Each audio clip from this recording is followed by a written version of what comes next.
নমস্কার বন্ধুরা, কেমন আছো সবাই? আমার নতুন আরেকটি ভিডিওতে সকলকে স্বাগত জানাই। তো আজকে কর্তা এনেছিল বাজার থেকে চিকেন। তো আজকে ভাবলাম ঠিক আছে চলো চিকেন যেকালে করবো, আর আজকের চিকেনটা একদম অন্য রকমভাবে তোমাদেরকে দেখাবো। আর এইভাবে চিকেনটা রান্না করলে না একটু বেশি স্বাদ হয়। তো চলো কিভাবে কি রান্না করছি সেটা তোমাদের সঙ্গে শেয়ার করব। তো চিকেনটা একদম পরিষ্কার করে ধুয়ে নিয়েছি, আর ওর মধ্যে হলুদ আর লবণ মাখিয়ে রেখে দিয়েছি। এখানে আলু কেটে নিয়েছি, পেঁয়াজ, টমেটো, কাঁচা লঙ্কা, আদা রসুন যেটা লাগে।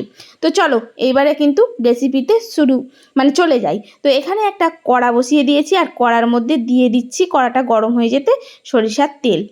আর যে কোনো চিকেন রান্না বলো আর মাছ রান্না বলো, সরিষার তেলে করলে কিন্তু স্বাদটা একটু বেশিই হয়। তো যাই হোক, তেলটাও বেশ সুন্দর গরম হয়ে গেছে। আর ওই যে এখানে মাংসটাকে মেখে রেখে দিয়েছিলাম হলুদ আর লবণ দিয়ে, এখন হচ্ছে মাংসটাকে মাছের মতন করে ভেজে নেব। তো এইভাবে যদি তোমরা রান্না একবার করে খেয়ে দেখো, তো অন্য চিকেন আর খেতে ইচ্ছা করবে না। বরাবরই তখন সবাই বলবে ওইভাবে চিকেনটা করো।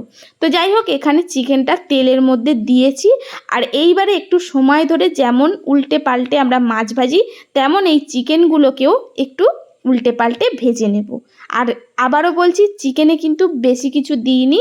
চিকেনের মধ্যে দিয়েছি হলুদ আর লবণ, এই দিয়েই চিকেনটাকে মাখিয়ে রেখেছিলাম।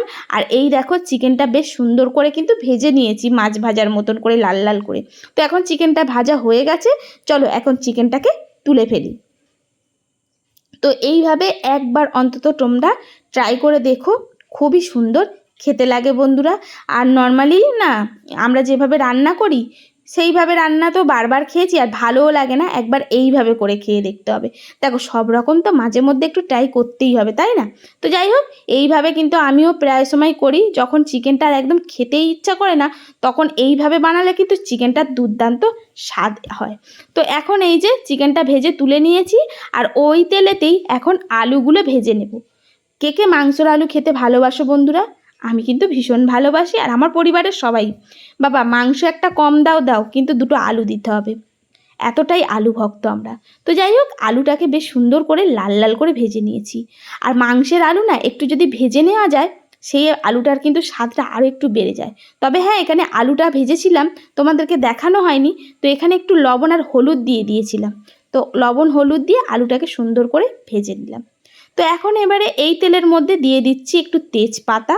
আর আজকে কিন্তু ফোড়নটা একটু অন্যভাবে দিলাম। একটা লবঙ্গ, একটু দারচিনি, একটা এলাচ, আর কয়েকটা গোটা গোলমরিচ, সঙ্গে কিন্তু একটু জিরেও ফোড়ন দিয়ে দিলাম। তো এই ফোড়নটা দিলে কিন্তু চিকেনটা আরও সুন্দর স্মেলটা হবে। তো এখন কুচি করে কেটে রেখেছিলাম একদম পেঁয়াজ। তো এখানে বেশ অনেকটা পরিমাণে, যেহেতু এখানে প্রায় 600-র মতন মাংস ছিল, সেই জন্য মিডিয়াম সাইজের 3টে পেঁয়াজ দিয়েছি। তো পেঁয়াজটাকেও সুন্দর করে লাল লাল করে ভেজে নেওয়ার পরে এখানে আদা রসুনটা পেস্ট করে নিয়েছি। তো আদা রসুনটা ভালো করে পেস্ট করে নিয়ে এই যে একদম এর মধ্যে দিয়ে এখন এটাকে ভালো করে কষিয়ে নিলাম। তো এখানে আদা রসুনও কষানো হয়ে গেছে। এখন এর মধ্যে নর্মাল যে মশলাগুলো আমরা দিয়ে থাকি, হলুদ, লঙ্কার গুঁড়ো আর একটু লবণ দিয়েছি।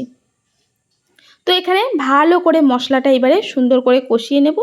আমরা অপেক্ষা করব যতক্ষণ না তেলটা ছেড়ে আসে। তো দেখো, মশলাটা বেশ সুন্দর করে কষিয়ে নিয়েছি, তেলটাও ছেড়ে এসছে। এই পর্যায়ে কিন্তু আমি টমেটোটাও দিয়ে দিলাম। তো তখন কিন্তু যেহেতু লবণটা আমি একটু অল্প দিয়েছিলাম, আর টমেটোটা দেওয়ার পরে আবারও একটু লবণটা দিয়ে দিলাম। তো লবণটা কিন্তু টমেটোর ওপরে দিলে টমেটোটা চট করে নরম হয়ে যায়। তো এই দেখো, সুন্দরভাবে টমেটোটা গলে এসছে, আর মশলাটা খুব সুন্দরভাবে একদম কষানো হয়ে গেছে, তেলটা ছেড়ে দিয়েছে। আর এখন এই যে চিকেনটাকে ভেজে রেখেছিলাম, এখন এই চিকেনটা এই মশলার মধ্যে দিয়ে দিলাম। তো এই চিকেনটা দেওয়ার পরে এইবারে ভালো করে একটু কষিয়ে নেব। যেহেতু চিকেনটা ভেজে রেখেছিলাম, সেই জন্য কিন্তু অলরেডি চিকেনটা 70% হয়ে আছে। তো এই যে মশলার সঙ্গে একটু ভালো করে কষাতে হবে। তো যাই হোক, এখানে কষানো হয়ে এসছে। খুব বেশি কষানো কষাতে লাগবে না, যেহেতু চিকেনটা তো আমি অলরেডি ভেজে রেখেছি। তো ওই জন্য একটু কষিয়ে নিয়ে তার মধ্যে আবার ভাজা আলুগুলোও দিয়ে দিলাম। আর আলুগুলোও তাই ভাজতে ভাজতে কিন্তু 70% মতন সিদ্ধ হয়ে গেছে। তো এখন চিকেন, আলু আর মশলার সুন্দর মেলবন্ধন করতে হবে, এখন সুন্দর করে এটাকে কষাতে হবে। তো চলো এখন এটাকে সুন্দর করে একটু কষিয়ে নিই। আর অবশ্যই বন্ধুরা তোমরা যখন কষাবে সেক্ষেত্রে না গ্যাসটা একটু মিডিয়ামে রাখবে, খুব হাই ফ্লেমে দেবে না, তাহলে কিন্তু মশলাটা তলায় লেগে যায়। তো যাই হোক, এখানে কষানো হয়ে এসছে আর এখানে আমি দিয়ে দিলাম জল। আর জলটা কিন্তু অবশ্যই আমি গরম জল ব্যবহার করেছি। গরম জল দিলে কিন্তু এর স্বাদটা কিন্তু আমি দেখেছি অন্য তরকারি থেকে একটু বেশিই হয়ে যায়। তো যাই হোক, যতটা ঝোল লাগবে সেই অনুযায়ী এখানে আমি জল দিয়ে দিয়েছি।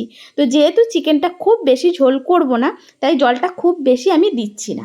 তো এখানে মোটামুটিভাবে জল দিয়ে দিয়েছি আমার যতটা লাগবে, আর সিদ্ধটাও হবে সেই মতন দিয়ে দিয়েছি। সাথে কয়েকটা কাঁচা লঙ্কা দিয়ে দিলাম শেষের দিকে। আর এই কাঁচা লঙ্কাটা ঝালের থেকে সেন্টটা হয় খুব সুন্দর।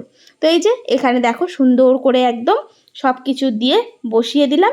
এখন এটা সিদ্ধ হয়ে গেছে, তরকারি একদম রেডি। তো এখন দিয়ে দেব আমার এই যে স্পেশাল মশলা। তো এই মশলাটা যেভাবে তৈরি করেছি, এইভাবে যদি মশলা তৈরি করে শেষে দাও, এই চিকেনটা আরও দুর্দান্ত স্বাদ হয়ে যায়।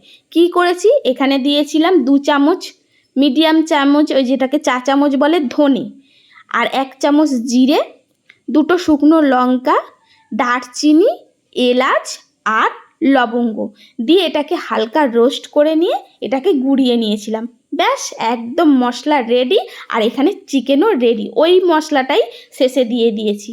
দুর্দান্ত হয়েছে। কি কেমন হয়েছে বন্ধুরা অবশ্যই কমেন্টে জানিও।